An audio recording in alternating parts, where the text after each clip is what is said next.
Morning. Welcome to our monthly provider resource fair. Today's fair is going to focus on Operation Hope, who provides equine assisted psychotherapy to youth. So I will turn it away to you guys, and then we will leave any questions that anyone has to the end. Yeah, so basically, just so you guys know, so on our screen, we're going to see our presentation, but we are not very tech savvy, so we don't know how to also see you and the presentation at the same time. So we will obviously see you again, like once it's over and we have more questions. So, but you can say something if you need to in the middle for some reason, but we won't be able to like see you during it, just so you guys know. Yeah, just like Perfect. unmute yourself if you have like, Just yell out. but we will leave time. We'll just, take like 15 minutes or so, and then there'll be time for questions and answers at the end. So if there's anything that comes up and you want to ask us, we will have time for that. Perfect. Go ahead and, okay. Can you guys see our presentation okay? The Yeah. shared screen? Okay. Is it nice and big? Yes. Okay, perfect. Okay. So Brooke and I started Operation Hope. We are both licensed clinical social workers, and we're both certified in EGALA, which stands for Equine Assisted Growth and Learning Association. I know that's quite a mouthful, but they are basically like the gold standard for equine assisted psychotherapy. And we'll get into kind of what exactly that means, some of the differences with therapeutic riding, but everything we do is on the ground. So we will get into more of that, but we started our business in 2020, kind of right in the height of the pandemic. And in addition to equine therapy, we do virtual talk therapy and ecotherapy and some other things. Outdoor nature-based therapy. Yes. We will send you guys this video link. It's like a short, Yeah, we'll send it to you. It's just like a short little kind of like marketing video that we have.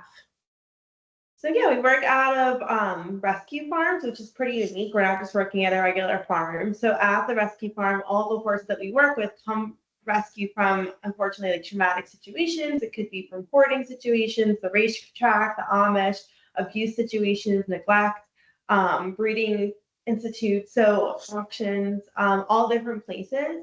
And all of that, and they're here at the farm living their best life now and well taken care of. But all of that is really amazing because we get to give back to the farm, because any of the money that we make goes also back to the rescue farm. And then also people that come from traumatic backgrounds or have trauma stories, which most of our clients do, usually resonate with the horses and some of their stories. So it's a really cool pairing. And then the farms are located in Freehold and Colts Neck. And then, like Brooke said, the ecotherapy. So Brooke primarily does that, and we'll meet clients at parks in Monmouth County, and then telehealth we do, from the comfort of the client's home. And then real quick about the farm. So one of the farms, the farm in Freehold, is a little smaller. It's veteran owned. They have 5 horses. The Colts Neck Rescue Farm has horses, dogs, cats, donkeys, goats, a mule, mini horses, turkeys, chickens. So they get like a full kind of farm experience, which is really great for teens. And it's like a very, experiential kind of process where they get their hands dirty and they really get kind of like new experiences. So that is really awesome for all our clients. A little bit about our history. So I kind of shared, we started our business in 2020. We met in 2017 at a networking event, and both had this shared dream of starting our own business and being able to offer this unique modality of healing to really anyone, because a lot of times you'll see equine assisted psychotherapy being primarily offered to veterans, and we'll get into kind of our offerings for veterans, but we saw a need for this to kind of really be offered to anyone that's struggling with mental health or addiction or any issues. So we see anyone age 12 years old and up. And that was, something Brooke and I, we just both have a love and a passion for horses and obviously helping people, and to be able to combine both things has really been amazing. And if you guys can't hear us, well, let us know. There's background noise, so just let us know. It's hard to hear. So why do we work with horses, and why is it an interesting modality? So as you guys know, traditional talk therapy is awesome. We both do that. but sometimes it's either not enough or people don't gravitate towards it because they don't want to talk about whatever they're going through in their experience. So when working with horses at the farm, we do talk to our clients, obviously, but it's less of that and it's more metaphorical work, and we can explain that as we continue on. But also, horses in particular are prey animals. So what that means is they're always on high alert, assessing for safety, making sure they're safe, working in a herd to keep themselves safe. So that relates a lot to our clients with trauma, always making sure they're safe, who's in their social support. There's a lot of metaphors that go back and forth with that. And because they're prey animals, horses really attuned to people's energy. They mirror people. So what that means is if we have a client that comes to the farm and they say that they're doing great, but the horse wants nothing to do with them and just walks away or shows signs of anxiety, that tells us that something is really actually going on for the client deep inside. So they're kind of like human lie detectors, I call them, which is really cool, the horses.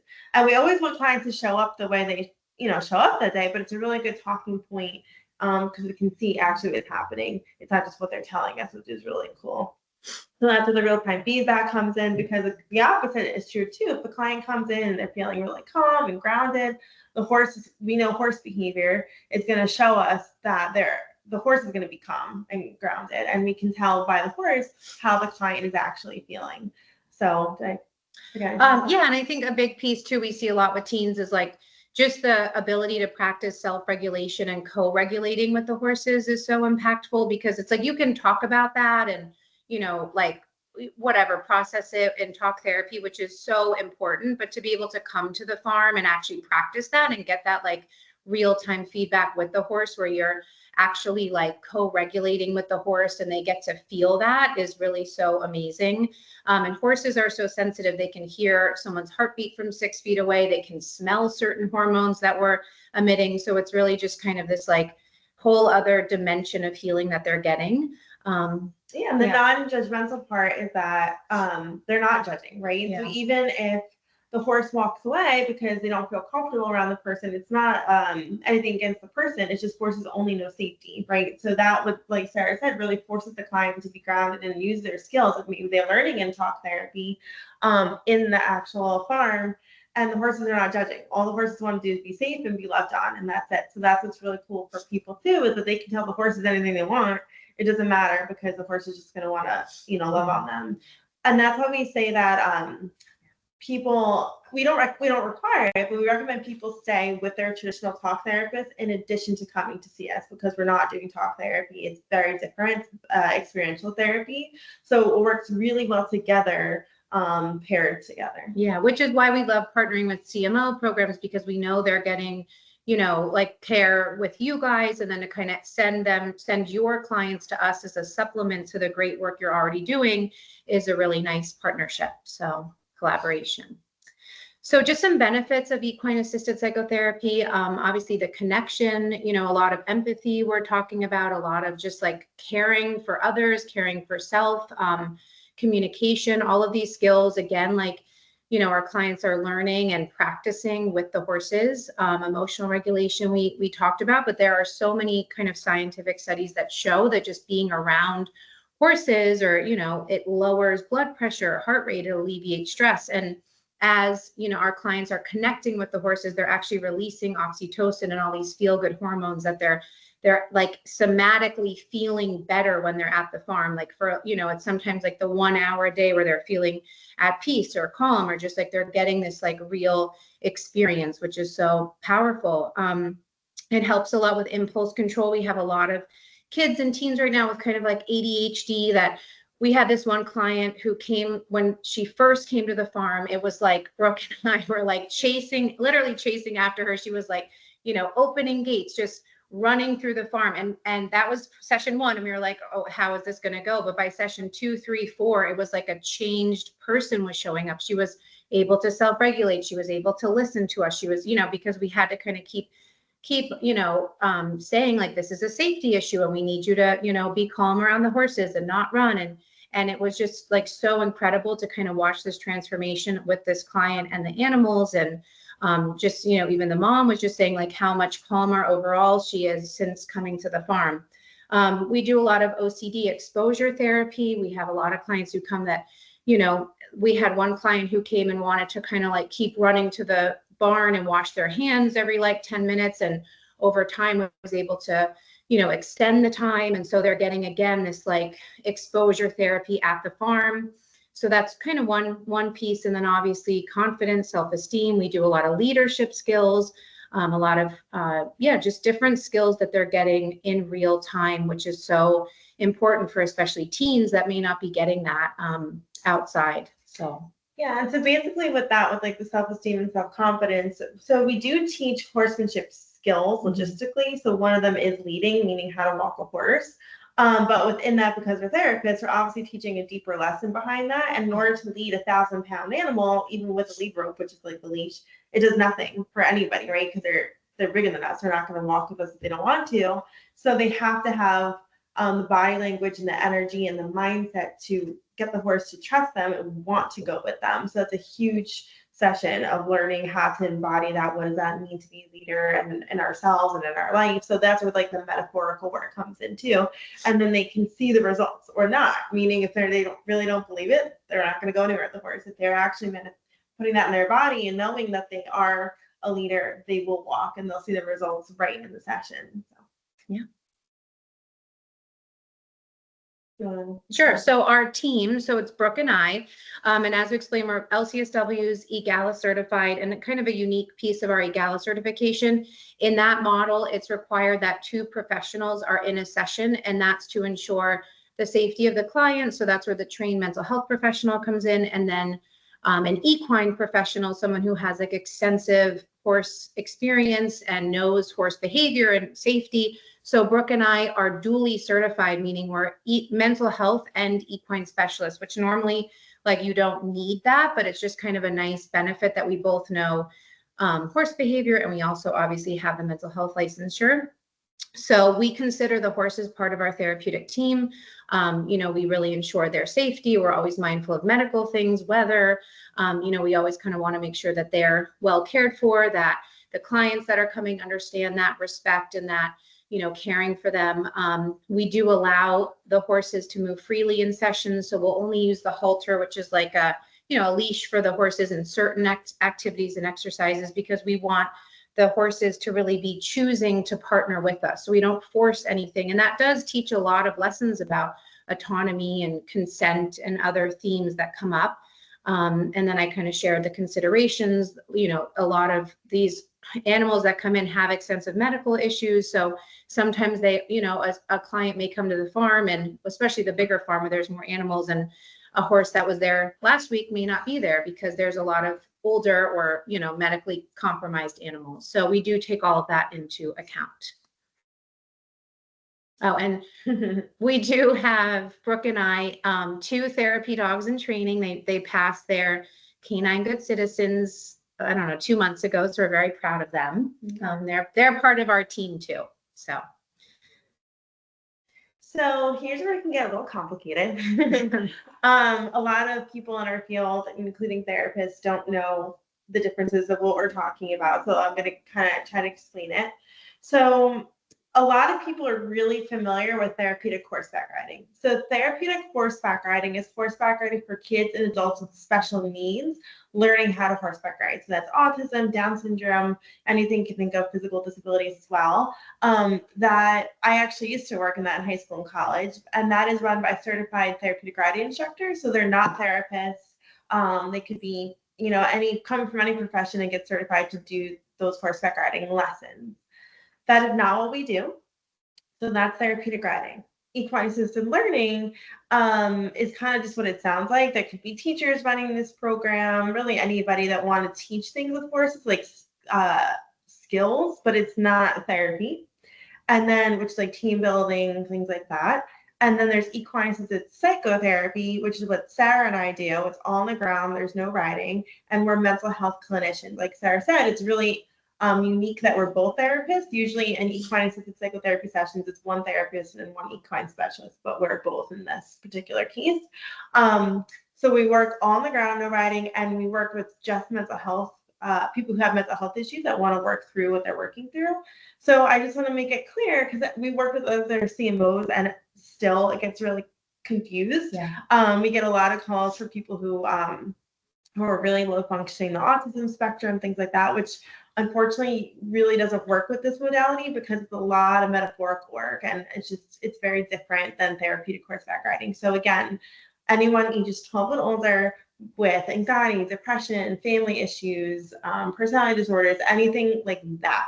So I just want to make it very clear that that's what we do. We do not do therapeutic horseback riding. Yeah. And it can actually be a safety concern if they're very low functioning, because we were just not equipped for that. It's very different. Yeah. So, yeah. Okay, so what do sessions look like? So we do typically recommend 6 to 8 sessions. And we say, you know, sometimes like one equine session can be like, you know, 5 talk therapy sessions. Like just sometimes if you have a client who just may need a breakthrough or who's maybe not opening up a lot in talk therapy, that's where we would, you know, where they could really benefit from this type of therapy. You don't have to have any prior horse experience to benefit from this. So you never have to have been around a horse. We've had people that are afraid of horses that end up loving these sessions. As we said, it's always Brooke and I on the session. And then we have over 40 equine partners. And like I shared, they're really part of our team. So that's where, you know, with CMO, like we've kind of had in other counties where they will allot for 6 to 8 sessions based on kind of the client's needs or the family's needs. usually Where we get 8 sessions. yeah, 8 sessions is kind of the standard. In our individual, we have some people that never want to leave and that come for more. So it's definitely not like a limitation, but with CMO, that's kind of how it's been working, is like approving for 8 sessions. And then, you know, if they want to come more after, that would probably be something they do on their own. So yeah, we kind of already talked about who we work with. One thing we didn't mention yet. Oh, so groups. So we do also have groups that come out. I don't know if you guys are familiar with Collier School, but Collier School has come out. It's behavioral school for teens. And then actually another county CMO, they formed their own group and had kids come out. So now that we do individuals with them and a group, which is really cool. So we also do group work. And the corporate team building. So that's kind of separate. It's not therapy, but we do corporate team building on the farm. So teams come out, agencies, we've had a lot of therapy agencies come out to do team building together on the farm with the horses, which is really fun. And then that part of those proceeds go back to 2 things. One, our rescue farm, to the rescue animals, and also to our scholarship fund. We have we try to provide free or low cost therapy to veterans, so that's what that money goes to.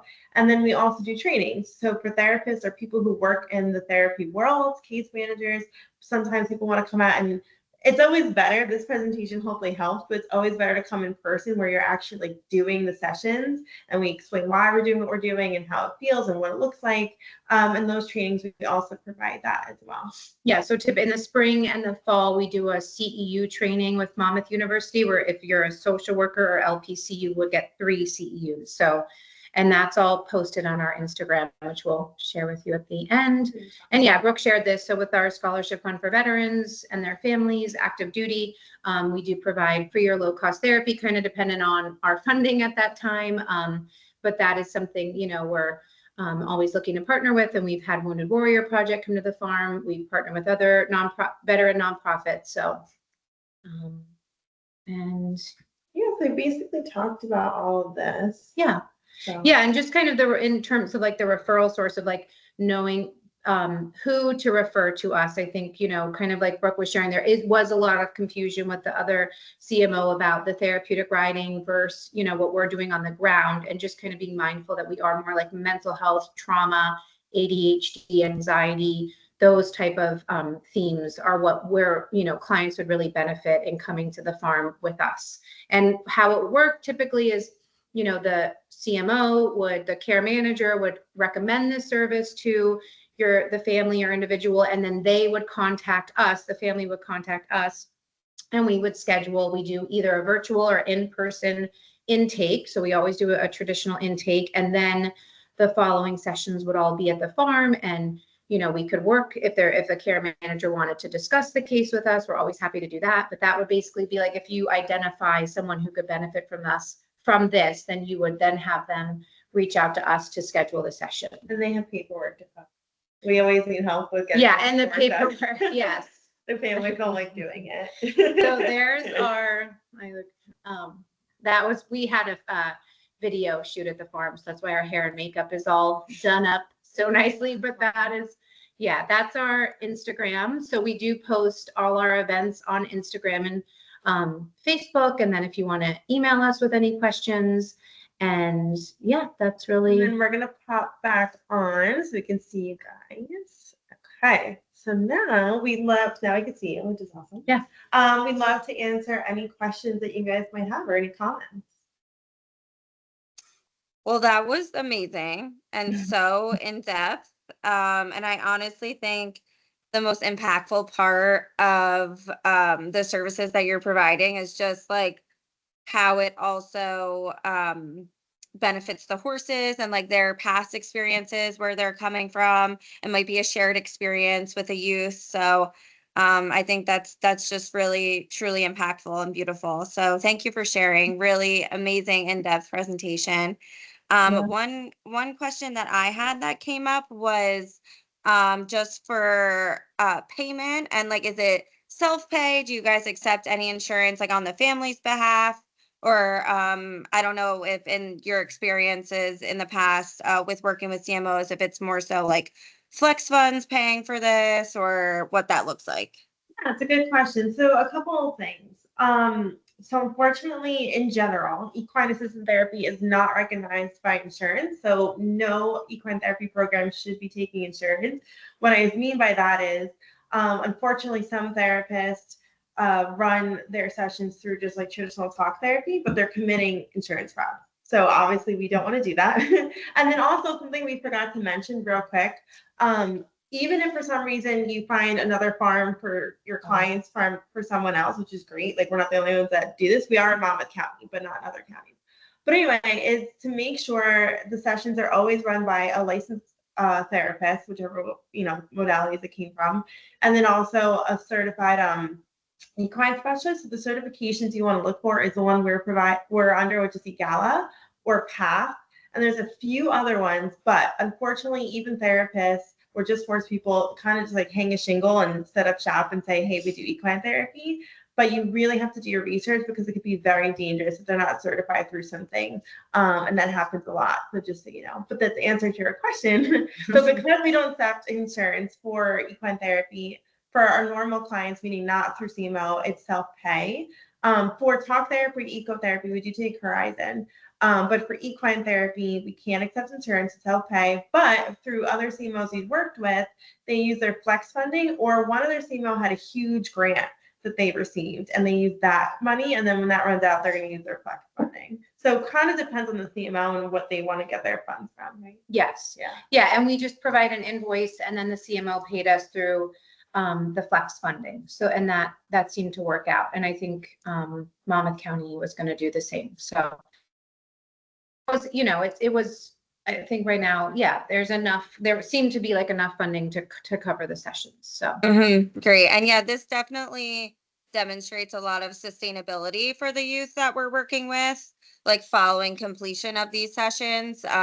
It does seem very impactful. So yeah, that is definitely something that we would most likely be able to facilitate. great. Great. Yeah. And then just so you know too, most families do have their own way of getting to the farm, meaning they have a car and they can go. But we have had a few families that do not have transportation. That we work a lot with Mercer County CML. Even though we're Monmouth County, we have a lot of clients in Mercer County, and some of them don't have a car. And actually, their CML provides funding for them to get a Lyft or an Uber and come to the farm. So basically, if there's a will, there's a way. It's pretty cool that we'll they make really a made way. that Yeah, happen. Yes. we're flexible too. We buy the Lyft card, we give it to the family, and then we just add that kind of into the CML session. pays us. Yeah.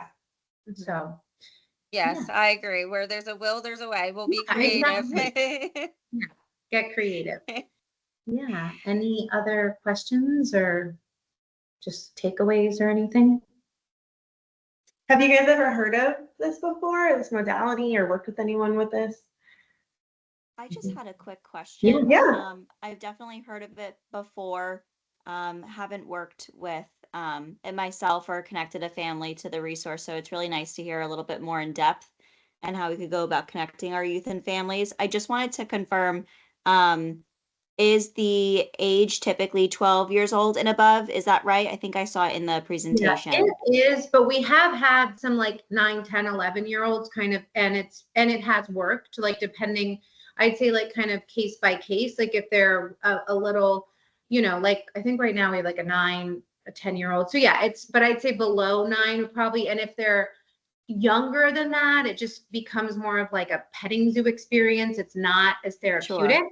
So there are benefits. I mean, it's not like harmful, but would they be getting as much? And as Brooke was saying, like this metaphorical work, meaning like even when we're grooming or brushing the horse, like we're talking about deeper themes. So it's not like we are teaching these like practical skills, but we're kind of going a little more in depth, or themes may come up that like to an 8 or 9-year-old are a little like too abstract. So for example, grooming was one session we talked about self-care and all these other things, but one really deep session is which we forgot to mention, a structure exercise where we have the client build a structure in the arena with poles and cones and words and all these different things, and they get the horse to walk through it, but each part of the structure represents something in their life, a sort of a journey, something that they're struggling with, something that they've overcome. So that's like a huge metaphor, right? And then we're watching the horse behavior and we talk about it. So that's like those kind of things, is like how the sessions are run. So when they're below like 11, 12, it gets